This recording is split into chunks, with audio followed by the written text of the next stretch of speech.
today on Big Questions, we're talking about sexual assault, sexual harassment. And asking the question, is restoration even possible? And we brought our very good friend from Renovation Church, Jordan McClarnon, and he's a good friend of mine. I love that man. They have a bromance. We have a bro down. I don't know what that means, but this is a near and dear topic to him, and you'll find out why. Yeah, so today's going to be a heavy conversation, but it's going to be a really important one and a really good one. So make sure you stay tuned for the whole thing. Without further ado, here's some answers to today's Big Question.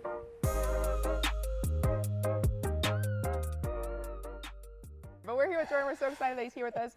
But guys, today we're talking about a big topic, a heavy topic. And so we're still, hopefully we'll still kind of have fun in the midst of this. But we're going to have fun because we love talking about this, not this specific topic. We love just being able to pour into you guys and talk about these big things because we want you guys to hear this coming from the church. And so that's why we're excited to talk about this today. But we're going to dive right in. Today we're talking about sexual assault and sexual harassment. I feel like those are two things that kind of like, we kind of tie them in together sometimes. We're like, what are the differences? Are they the same? Right. Yeah. And so Jordan, kind of want to just hear from you, what are these two things? Why are they different? What are the definitions? For sure, yeah. So I think it is really important to define those terms at the beginning. And so I guess how I would understand sexual harassment would be unwelcome advances that are sexual in nature. Those would be unwelcome comments, whistling, right? I mean, like, there's a lot of, there's a lot of different things, requests for sexual favors, any type of verbal or physical harassment that is sexual in nature. Yeah. And I think what harassment does is that it creates an environment, whether that's in the workplace or at home or at school, wherever it is, that is just uncomfortable. Yeah. Something that probably the normal person would find intimidating or just hostile or offensive, right? Yeah. And so those are maybe like smaller, sometimes more subtle things that we don't, that are normalized, I guess, that we don't fully see as like, oh, that was actually like harassment, So that's kind of how I would define sexual harassment. And then sexual assault would be any physical or sexual activity that's engaged in without the consent of another person. Yeah. Or I think what's really important to acknowledge is that, or it's when the other person is unable to consent, right? So that would be any time like drugs, alcohol, or whatever, are involved. So a sexual act where someone is not able to consent to that act taking place. And so that is usually paired with some type of like physical violence or force or threats, intimidation, ignoring people telling you to stop, right? Exactly. And so there's a lot of things that kind of go into that. But yeah, harassment's probably the more subtle things that are a lot more normalized in our culture. And then sexual assault's gonna be the physical and sexual acts themselves where we simply ignore or completely avoid the consent of someone else.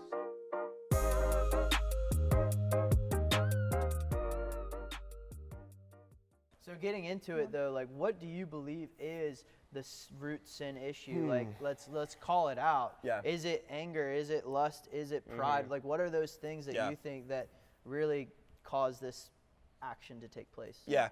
Well, I think on the very surface level, it's lust, right? Which would be sexual in nature, right? It's desiring something that's sexual in nature, that's outside of the boundaries, right? Or the guardrails, the lines that God's intended for us to live in, right? So as believers, we understand something to be true. The Bible's very clear, right? Sex is designed to work best and to work appropriately within the relationship of marriage. That's right. That's the way that it's designed, right? It's pretty simple, right? To be honest, there's not really, doesn't need a whole lot of explanation. So it works best in marriage. That's the way God's designed it to work. And so lust would be any sexual desire that we seek to fulfill, right? Or seeking gratification in those things that's outside of that. So that can include and encompass a lot of things, right? So sexual assault would certainly fit into that category, married or not, right? Right, yeah. And then I think below the surface, the real root issue here would be pride. And when we are people who are prideful, we are people who begin to see other people only in what they can do for me. Yep. How can they make me feel? What type of pleasure can they give to me? What's in it for me, right? Wow. That's the whole mindset there when we live lives that are filled with pride. And C.S. Lewis, right? The legend. Yeah, legend, absolutely. yeah. Narnia. Excuse me. Yeah, the Narnia guy. He's got an awesome quote. I believe this is from Mere Christianity, which says, "Pride leads to every other vice," right? Meaning sin. It is the complete anti-God state of mind.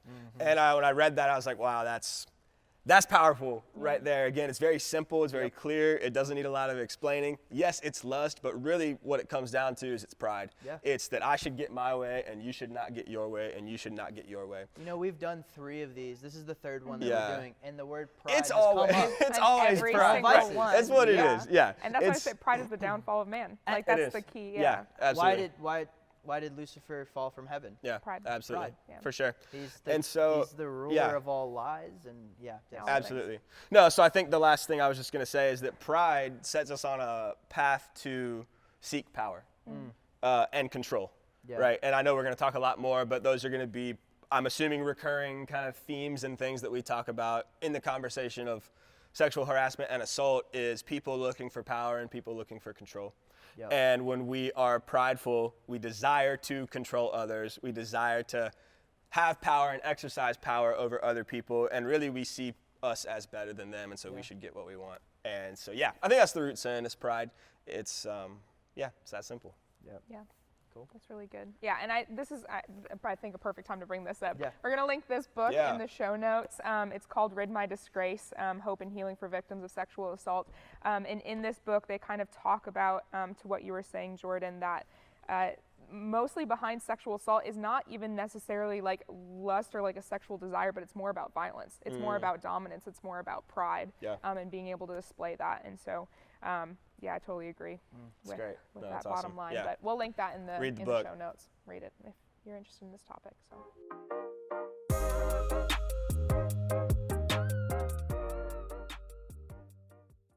So statistics are something that like we can see, it's a number, but we always have to match the statistic with a human being or with a face. And sometimes it's hard to like recognize numbers as important.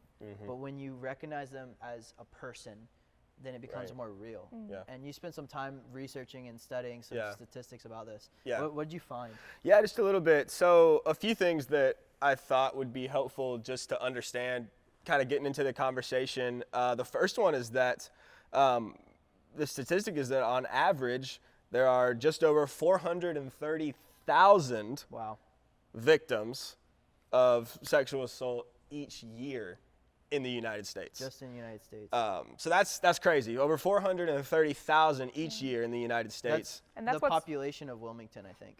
Or less, I think more than the population. I don't even know. These are only what's reported. Right, absolutely. Yeah, and that's a whole other thing we'll get into is, all the ones that aren't. So, that's certainly worth noting there. So those are the ones that are reported. I think way bigger than the population of Wilmington. We can fact check this. Comment below if you know. The exact population of Wilmington. So then the next one would be understanding the age ranges where that takes place. And so ages 12 to 34 are the highest risk years for someone to be affected by sexual assault. And then even more specifically, we're talking with students here. And so females ages 16 to 19, the statistic says are 4 times more likely than the general population to be victims of attempted sexual assault, sexual harassment. And then the last one, and we'll talk a little bit about this, is that, yes, this topic affects both men and women, but at a pretty disproportional rate, it affects more women than men. And so the last one is that 9 out of 10 victims of sexual assault are women. So I think those are just important. And I wonder, how is that reported even? Because when men go through this, it's typically it's like demasculate. Demasculating. I guess if that's the word. Is that a word? It's just like it's not very it's not very But manly. Like if say a woman came up to you and harassed you or assaulted you, or if you're another man, and it's just like demoralizing, really. And so just on a real level, like I've experienced that assault from another man, and it's so easy to live in that denial and not say anything about it. Yeah. And there's so many thoughts that go through your head while something is happening to you like that. Like, what do I do? And there's the word fight or flight, or the phrase fight or flight. And in those kinds of moments, you just get stuck. And there is no fight, there is no flight, there's just confusion. Wow. And there's like, why is this happening to me? Yeah. Why? And it's like a second goes by that feels like a lifetime.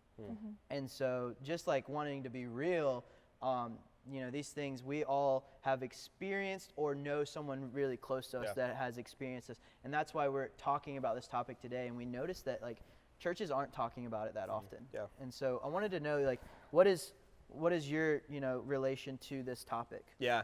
I mean, to be honest, growing up, middle school, high school, I really had no concept of these statistics, right? How much it was affecting people until it was revealed that it was affecting people in my immediate family.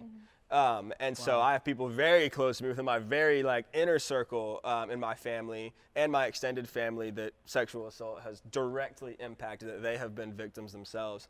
And then as I started thinking a little bit more about just friends and people that I hang with and hang around, people in my circle, it didn't take me very long to think of the names of 5 friends who I've personally heard their stories of being victims of assault as well. So yeah, it's near and dear to me. It's very close to me. And Yeah. Well, my turn. Fun. And then, I mean, unfortunately, a part of my story, I've been sexually harassed both within and outside of the church, which, sucks. And then I have also experienced sexual assault. So it's something that's very personal to my story. And then on top of that, I have had many friends who that's a part of their story too. And so having to walk alongside them as they deal with that process is difficult. It's hard. Yeah, for sure. Yeah, and we want to kind of address these things, and we want to see redemption. That's what we want to see. We want to see reconciliation, because that is what Jesus did on the cross. He reconciled our sin, but he also allows us to be free from that pain. Although we will have that pain, and we talked about this in the mental health big question, but we'll have to cope with that for the rest of our lives. But how do we cope with that? And I think it's important to bring these things into the light. I think it's important to talk about these things. And my story, just living in denial for so long, I've only told a few people about these things, and it's funny that it comes up now, and it's kind of heart-wrenching a little bit, but I'm still in my head, I'm like, did that really happen though? No. And that's maybe some of you are there, but we also want to talk about, what if you are the perpetrator? What if you are the person acting on that? Is there redemption for you as well? And I would say yes, there is, but there's a process. And what you did was wrong, but God still died for that sin. I'm not going to play the God card and say your sin's unforgiven. Although I want to. Although I want to be no, you're scum of the earth. But Jesus died for them. Jesus died for me. Yeah. And Isaiah says that my best deed is like a filthy rag. Yeah. Which is crazy. So yeah, that's important. We can't pick and choose which sins Jesus died for. Yep. Right. And that that hurts, knowing people close to you that have dealt with this, being a person that's dealt with it yourself, you want to be surely Jesus won't forgive this sin or this person who did this to me. But he did, the cross covers it all. Wow. And that's something that we have to remember, as you said, perpetrators or victims.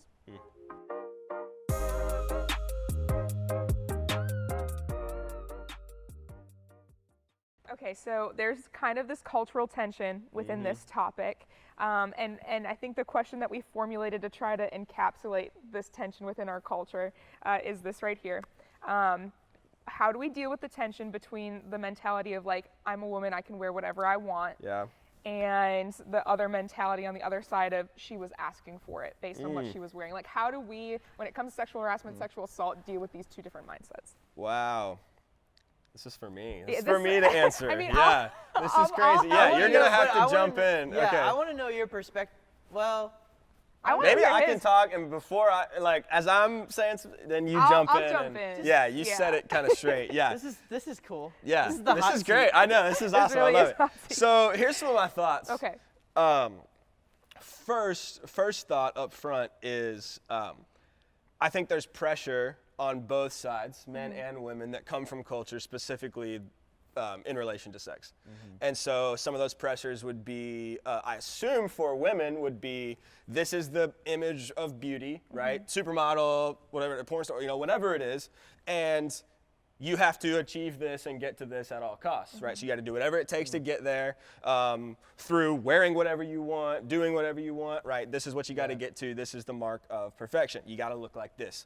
And then for men, the pressure is you have to find that. You have to get that. You expect that. And so again, it's normalized in our culture. This is what, right? The perfection, or this is what a woman should look like. And then men, this is what you should be expecting, right? So it gets both of us thinking unhealthily about our situation and how we are supposed to approach sexuality. So I think that's good to talk about up front. And then one more thing kind of before getting into this is that I don't think there's any way to talk about this conversation as a whole without talking about pornography. And we've touched on that a little bit, but I think that what porn teaches us as well is that men are to be forceful in sex, right? And you get whatever you want. If you want this, you get it. You can have it. And I think that it teaches men to view women as objects and as a commodity, right? Which would be I use this until I don't want to use it anymore, and then I'm done with it, right? That's what it teaches. And I think it also teaches something to women, and here's where your perspective would be great, which would be men start to see women as objects, right? But I believe the pressure for women is that they begin to see themselves, right, through culture as a commodity. So men see women as a commodity, but then women struggle to see themselves as that thing to be used and abused. So I think it's definitely a problem. I think women would like to sit on one side of the aisle and be we're attacked, we're always the victim, we don't play any role in this.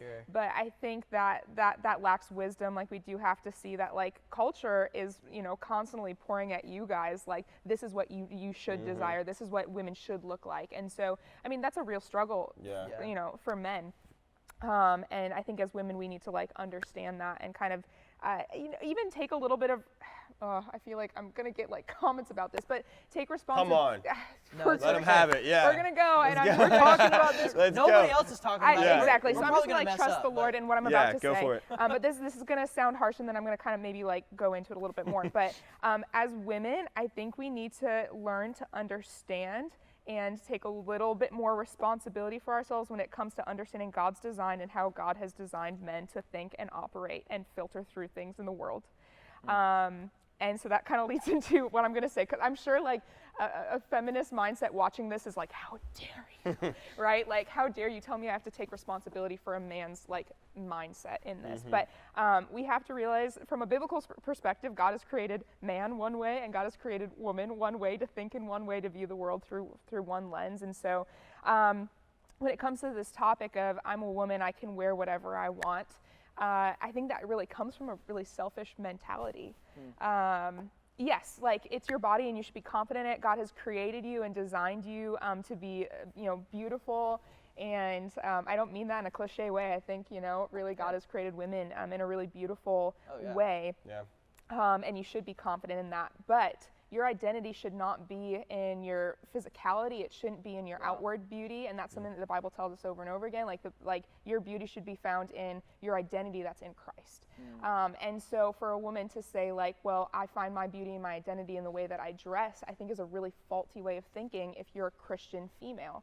And so from a personal perspective, when I think about what I'm gonna wear, I'm comfortable with my body, and I could wear a number of things, but I choose to wear a certain amount of modest attire because I want to respect myself as a Christian woman. I want to respect my brothers in Christ. I don't want to put you guys in a position where you're that's my sister in Christ and I don't want to view her that way, but now I'm viewing her that way.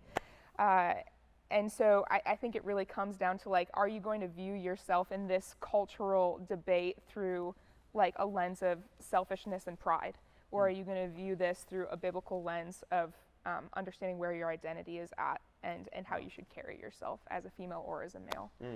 All right, so I feel like I went off on like, women, biblical perspective, this is a mentality we have to have, but I don't want anybody watching this to have the misperception that it's like, oh, women, you'd get sexually assaulted less if you took more responsibility for yourself. That's not what I'm communicating at all. And so, Jordan, I know you kind of wanted to talk on like men. This is the perception that we need to have, and this is how we need to carry through. So if you want to touch on that. That's great. Yeah, women, listen to her. That was great.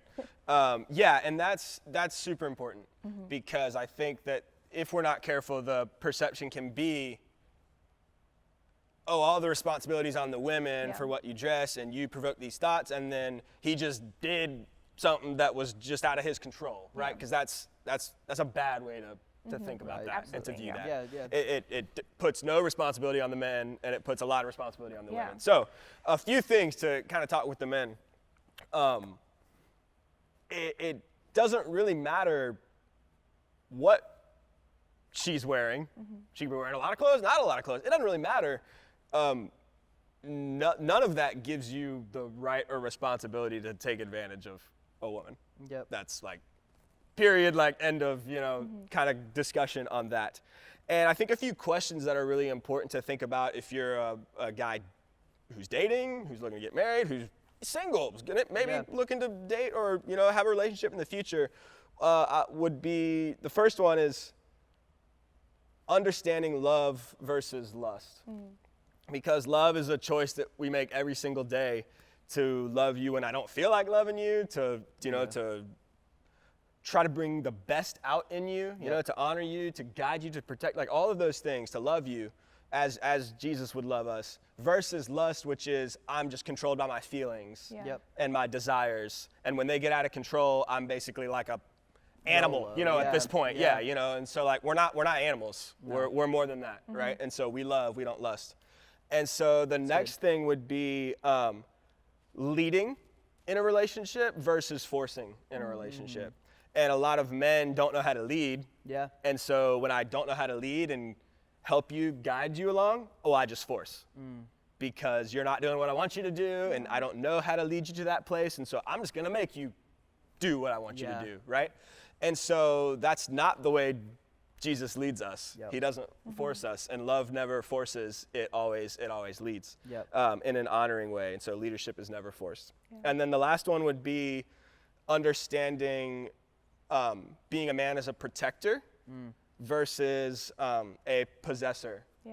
Women aren't your property. Right. They're not, you don't own them, You don't own anyone, first of all. You don't own a man or a woman, right? You don't own anyone. But specifically, you don't own women. And as men, we're called to be protectors and guides, and to fight for the oppressed, the weak. Like there's so many categories, right, of things that Jesus fights for and guides and protects.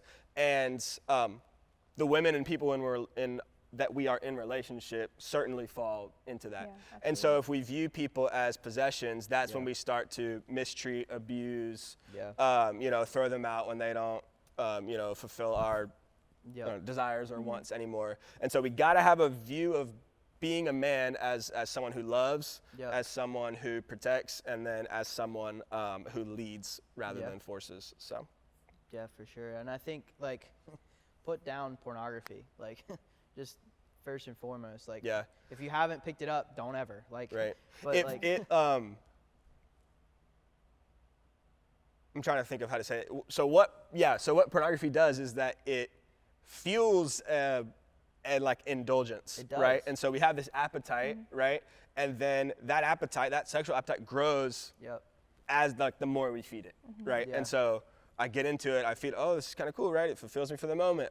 Then it doesn't work, right? It's like a lot of different things, right? But that grows the more we indulge in that, and the more we feed that appetite, the more that it grows. And it totally removes the intimacy, I think, that God's designed as a huge part of sex. And that's one of the reasons that we might talk about in a little bit of why sexual assault is so devastating. It's because it's not just a physical thing.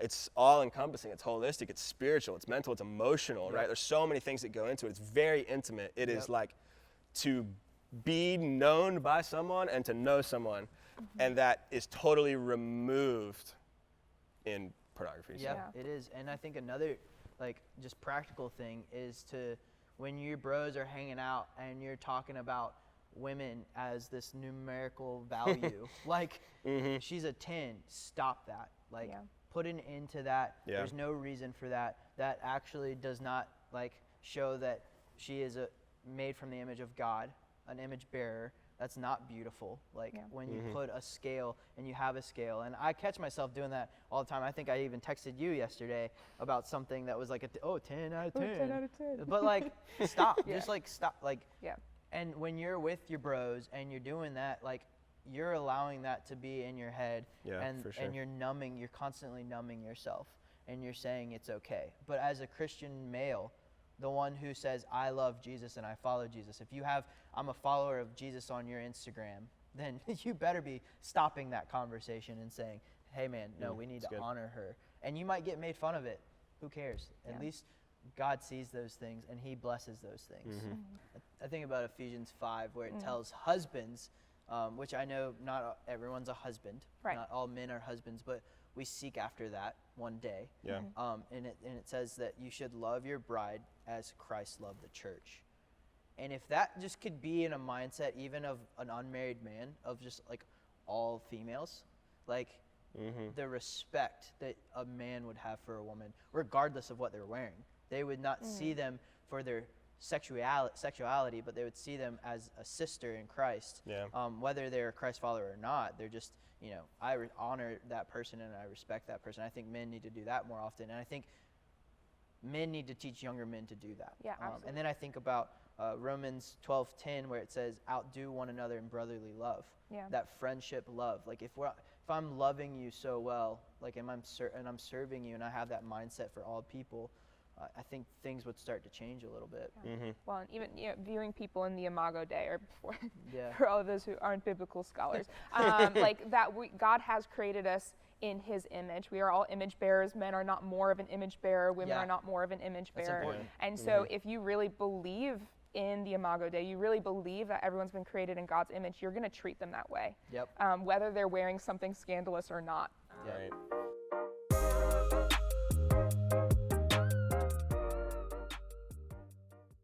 So why does sexual harassment or assault happen so much in the church? I feel like you hear about it on the news, and it's just so saddening.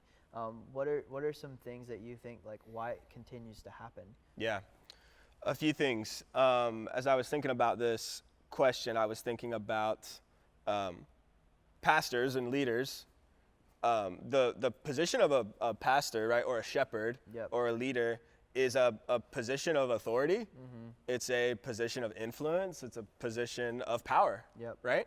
And I mean, that's what pastor means. It's a shepherd. We lead the sheep, right? The people that God's brought to us and called us to. That's very biblical. And like a lot of other positions, as I said, it is a position of great influence. And with a lot of power and influence comes a lot of responsibility, right? That's biblical as well, right? To whom much is given, much is required. And so it's a calling in a position that certainly is very important and valuable and is to be taken very seriously. But when that position and level of authority has no accountability, has no systems of checks, and how you doing, how you really doing, like we need to be paying attention here. That's why the Bible talks a lot about elders and deacons and communities, right, of personally speaking, but also corporately within the church. Accountability is absolutely huge, and we hate accountability because we just want to do whatever we want to do, right? And we hate when someone calls us out on stuff because that is not fun, But accountability is an extremely biblical concept that our culture does not really like. And so I think what happens is that we have pastors and leaders in positions of authority, but they don't have accountability. They're not responsible to a group of people that are close to them, that really know them and what's going on.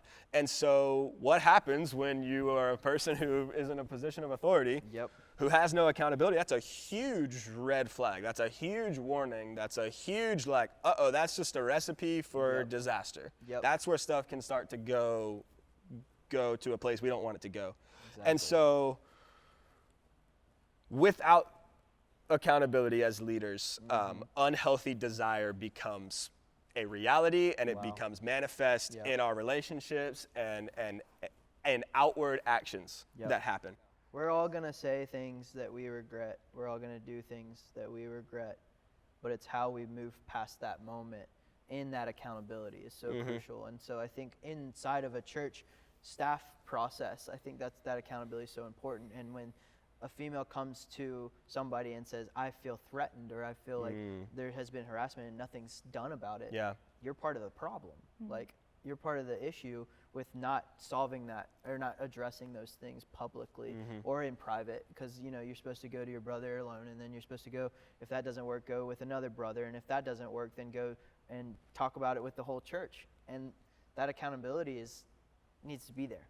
So it's great. Wanted to know from you, because you have this story, like you were talking about how you've experienced sexual harassment in the church.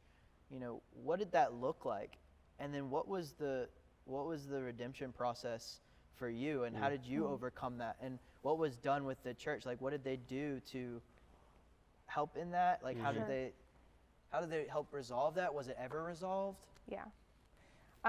So I've got two main stories in the church. I'm going to leave church names out of it and all the things because I want to be respectful. But I had one instance in a church where had a man in the church who was kind of like on stage, and everyone liked him, and friendly, and kind of like didn't have a direct like leadership title, but you have these like volunteers that become leaders within the church, and got perpetually harassed by him, sexually harassed by him, and finally brought it up to church leadership, or at least one person in church leadership, and that person more or less, it was like, so like, do I do something about this, or like, how do I, like, it was clear that like that leader had never really been taught or told how to, even as like a pastor in the church, like how to handle that situation. And it almost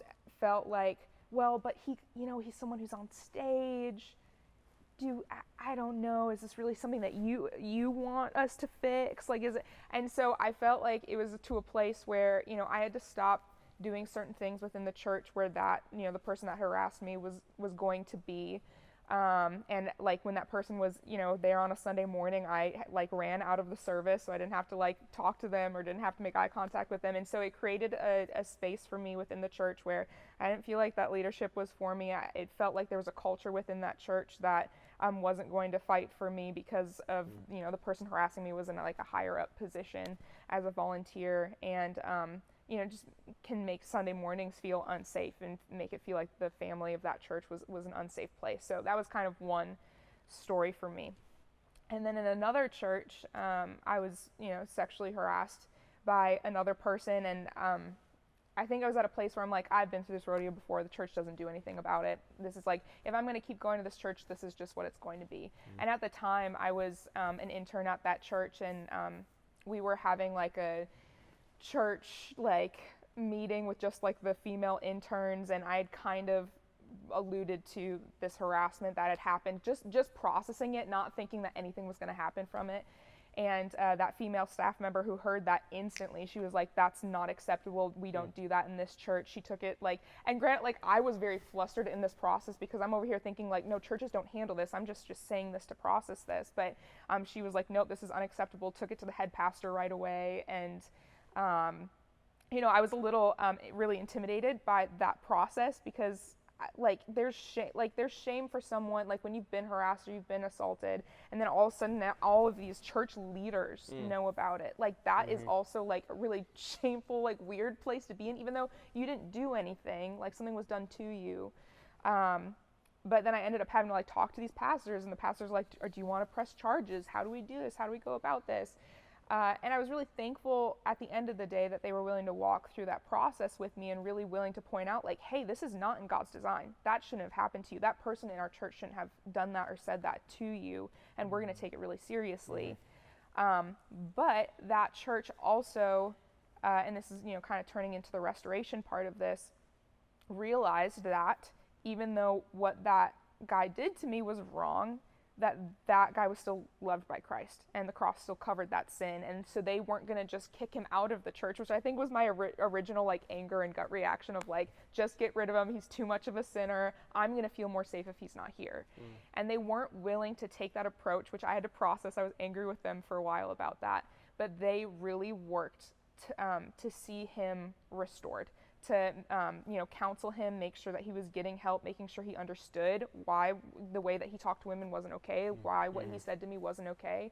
And then they made sure that they like kept a really tight leash on him until they felt like he was at a place where he understood and, he could be trusted again. And so I think that if the church, is willing to, it's a hard process to do that, to pull a person out of your congregation and say what you did was absolutely wrong and we're putting a short leash on you and we're going to really, stick on your case until this gets resolved.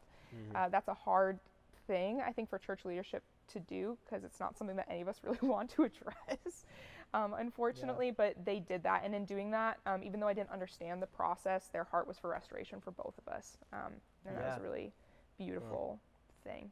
Yeah, that restoration is important. It is, like we talked about in the beginning, it's hard to see it for the person that acted wrongly. But yeah, it's tough to walk through that.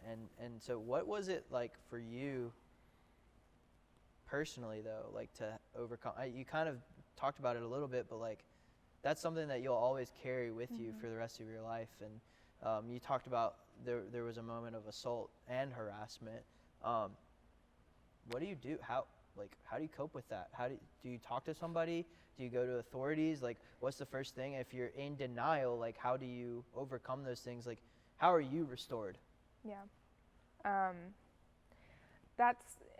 It's such a hard question to answer, because I think everybody who goes through this personally is going to respond in a different way. And I think like over the course of like processing these things that have happened to me, like there's different seasons even of processing where like one season I'm like angry, then I'm apathetic, then I'm sad, then I'm like depressed, then like, like there's all these different responses that come, because it really is such like a, Jordan, you were talking about like, like sexuality and like love in God's design is such a personal thing. And so when a stranger or someone that should be a safe person like takes that away from you, it's a painful thing, and it is something that I think you more or less so deal with for the rest of your life.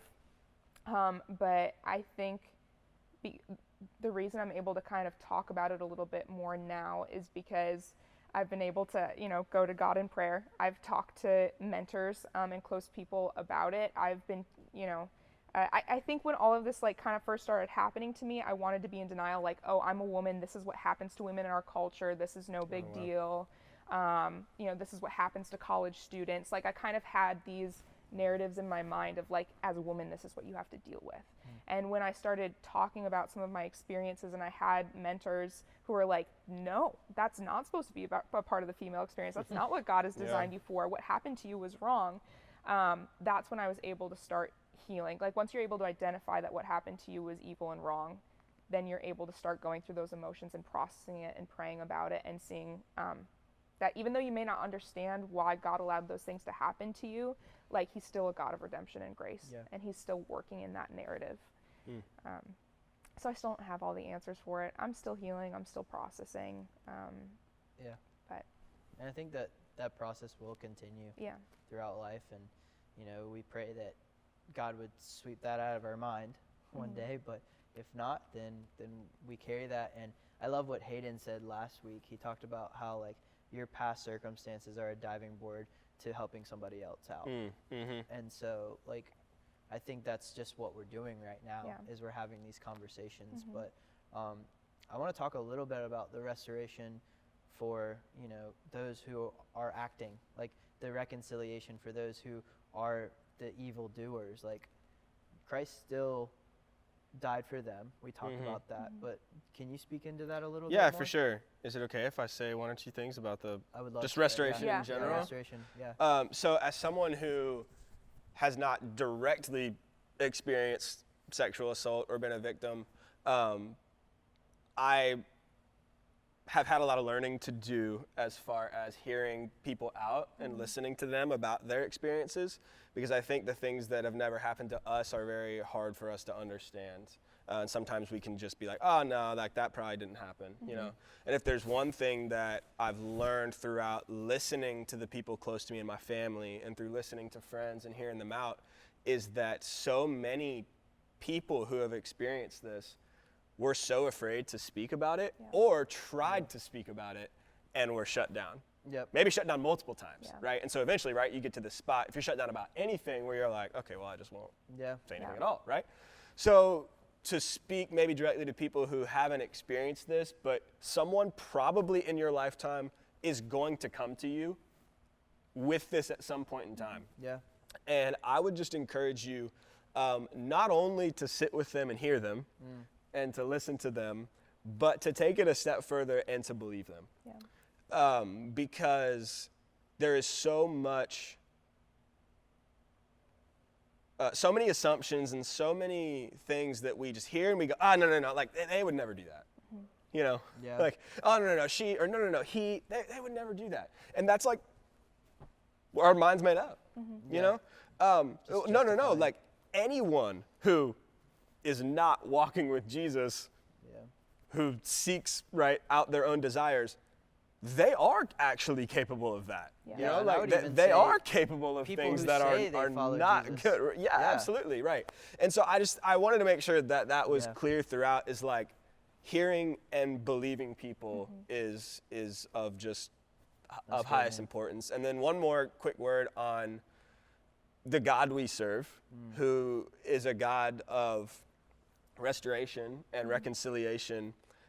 That's the work that he does, right? Through Jesus, that's what he does. But he is also a God of justice, and he loves justice. And I know something that was a part of a particular person's story in my family was them working through the restoration process was extremely difficult because they felt as if justice was not served. And I think a lot of times we as people, okay, an act happens that's horrible, right? Someone is sexually assaulted. Even if we hear them out as people who don't know what to do and want to fix the problem, we instantly want to go to like, okay, well, let's just restore it. You know, how are we gonna fix it? How are we gonna solve the problem? Okay, you're gonna start doing this, you know, and then this person's gonna get help over here, and all right, and we're just gonna restore. Everything's gonna be fine. You know, like we're just gonna restore. But restoration, to fully take place and come to fruition, it needs justice to accompany it. And when I think about the work that Jesus does on the cross, the work that God does in the world, we receive restoration, but justice happens first. You're right. And Jesus takes the pain and the sin of the world like upon himself on the cross, and justice is served. And after justice is served, God is able to work through that redemptive work of justice, and he's able to bring restoration and reconciliation through that. And so I think we are all on a process of restoring and being reconciled to that. But I think it is so hard for so many people to achieve, right, like full restoration, you know, like whatever it is, like I'm restored, because so much of it is unnoticed, unseen, unheard, in secret. No one knows, or even when people know, the process of conviction and sentencing and justice is almost, it seems impossible maybe at times. It seems so far off. And so I just wanted to, I wanted to say that as someone for me who's tried to work through it and seeing people close to me go through it and trying to hear them and understand their process, is I'm seeing like, restoration, like it is possible. The work of it is possible. The process is possible, and it's beautiful. But it is so difficult because justice is not served.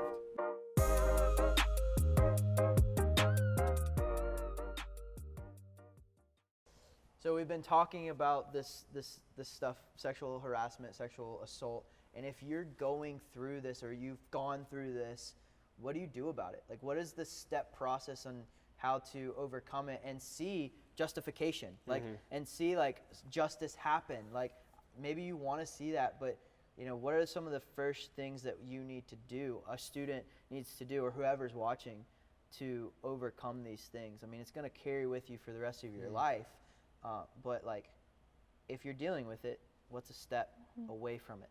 Yeah. It's good. Yeah, somebody. Oh. Somebody. Yeah. This is a hard question. You go. It is a hard question. I think first and foremost, I'd say like, yeah, it's going to be scary. It's something that like is, I think, immersed in like a lot of shame. But I would say like a courageous first step to take is to just like find someone to like talk to about your experience. Like I know that, like I kind of said, that's a big part of my story is like I didn't even realize like why I was so angry and why I felt so much shame until I talked to someone and they were like, you were sexually harassed, you were sexually assaulted. And to finally have words to that is when I was like able to start seeking out justice and restoration. And so I think the wisdom though would be like, don't just tell anybody. Like if you're a 16-year-old, don't just go to another 16-year-old friend because your friend's not going to know what to do. Like this is a really serious thing. Yeah. And so you really need to find an advocate, an adult that you can trust, that you know is going to hear you out and is going to walk with you. Yeah. And someone who is going to do that through a biblical lens, through a Christ-centered lens, to start taking steps with you. Is it ever too late to start the conversation? Like at what point is it like, I mean, 10 years, 50 years, 100 years, like is it ever too late? Right. Short answer, no. I don't think it's ever too late, but I think the longer you get removed from like the harassment or the assault, like the harder it gets to bring it back up again because you really start like pushing it down in yourself. Like, no, that didn't happen to me. It's not important anymore. I'm over it. So if this is something that's happened to you, like more recently, I'd say like, don't wait. Don't think that the emotions are going to get better and it's going to be easier to talk about it because it won't. Yeah. But also if this has happened to you and it's been 5, 10, 15 years, it still is important for you to talk about it. At the very least, just so you can start that restoration process in yourself. Would you be, I don't want to put this on you, but like, because this is a big thing, but like, would you be willing to talk to a female who is dealing with this issue? Like, would you be willing to do that? 100%. And like you guys heard that. You guys heard that.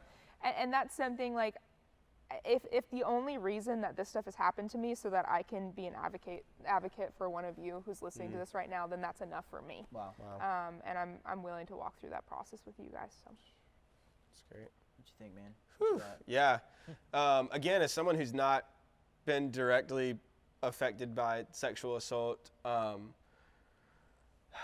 when watching the people close to me is watching them work through the restoration process as it pertains to their identity and who they are, as a believer, right, as a follower of Christ. And so in watching friends and family, there's been a battle that they've worked through, and I think I've really, really had to lean into and pour a lot of time and effort into is the battle of understanding and truly believing, like deep down at their core, that they are more than their worst mistake, if they were the victim. No, if they were the perpetrator, right? That they're more than the worst mistake. If they're the perpetrator, and that they're more than their worst, or than what was done to them.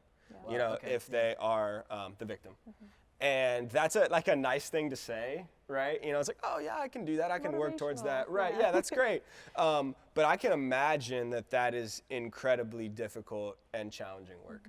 And so, there's a scripture here, 2 Corinthians 5:17, speaking about like followers of Jesus. This means that anyone who belongs to Christ has become a new person. Yeah. The old life is gone, a new life has begun. It's begun, so it's in process. There's work that's being done there. But there's something I think that we can work towards really resting in, which is the work that Jesus has done, the invitation that he's invited us into to be restored and to be in the process of being restored, and to truly do whatever it takes for us to be rooted in what he's done for us, that is what we're identified by, and finding a lot of rest and comfort really, really, really deep down, like at the core of who we are, and being confident and secure in that would kind of be what I would say. That's good. Yeah. Maybe you're at this place where you have experienced assault or harassment, and you know that person really well. Maybe they're a family member, or maybe you would call them a good friend that you grew up with, or even maybe a mentor, which is scary. Like that's a scary thing to say. and you know, it's so far removed now, and you're watching this person's life, and they're striding for, you know, a better self, like a better for themselves, but you know what they did to you. And I think that's my story. Like, I don't want to ruin that person's life, because maybe I've forgiven them, but like, I also, like, I know that my other friends are close to this person, and like, I just don't want to wreck their life either. And so what do you say to that? Like, that's a tough question that I didn't give anybody time to prepare, but I genuinely, like, you know, I wrestle with that. Like, for sure. I want justice to happen, but, you know, I know for me, where I'm at right now, and this is just my story, is I might have waited too long, and I might have allowed that wound to, like, just be suppressed, where that person might not even be at that place anymore ever. Like, you know, I don't know. Yeah, I think just first thing that comes to mind is thinking, number one, wow, the levels and layers of trust that are broken, right? Not only with any assault, but let alone a family member, right? It's a whole nother level of betrayal that happens there. And I understand what you're saying about, oh yeah, this is a family member, I don't want to, you know, ruin their career or their reputation or whatever. Member, friend, but also, whatever. I think there's something very real about our process of forgiveness and repentance and restoration, where we do need to maybe separate ourselves, right? If we're living there, or if we are regularly visiting, or whatever it is, right? To get away and to find a safe place that is healthy, where we know that we are around safe people, not just in the sense of we can share our feelings and our experiences, but also literally safe in the sense that's like, I am not in danger here, right? You know, yeah. And so there is definitely some work. It's definitely not like, oh, I forgive you. Okay, cool. Yeah, I forget. You know, and we just kind of move on, right? That's just not wise, if I can say that, right? And so there is some wisdom to be exercised here in not placing ourselves in passive harm that we know to be passive harm, you know, not again that would insinuate any level of this is your fault, but if you understand this is danger, this is not healthy, right? Cool. I need to. There's nothing wrong with removing myself, placing myself in a place that is healthy to be rooted there and to grow there. There's obvious yellow flags. Yeah, definitely, so right, for sure. Away. And again, like just the process of forgiveness being it's a process, right? It takes time, and God is not asking us to just forget about this, you know, and like, oh, now everything's great, you know, we're cool. It's like, no, forgiveness can take time. That is certainly, you know, that's certainly okay. Yeah, but I do think it kind of goes back to, Jordan, what you're talking about in accountability. Like this, why does sexual assault and harassment happen so much in the church in like high leadership positions? Because there's no accountability. And I think if we have been harassed or assaulted by someone, whether they're a family member or a close friend, and then we don't hold them accountable to that sin, we're not helping to fix the problem either. And so it's like this weird tension of like, you do need time to process what has happened to you and move from that stage of denial, and you do want to make sure that you're not going to re-put yourself in harm's way by like coming to that person and being like, what you did is wrong, and I'm gonna speak out about it, and then they like hurt you again. So it's just like so sensitive and so difficult. But like, I think if you get to a place where you're like, yeah, I think like I can address this now, then I think a good step towards restoration is saying like, I'm not going to let that person continue to like live in the shadows and like what they did, because they might continue to do that to other people if they're not called out. And I think that's what like every, you know, victim or survivor of assault or harassment has to kind of like process through. Like, you have to get to a point where you're like, man, I don't want what happened to me to happen to other people.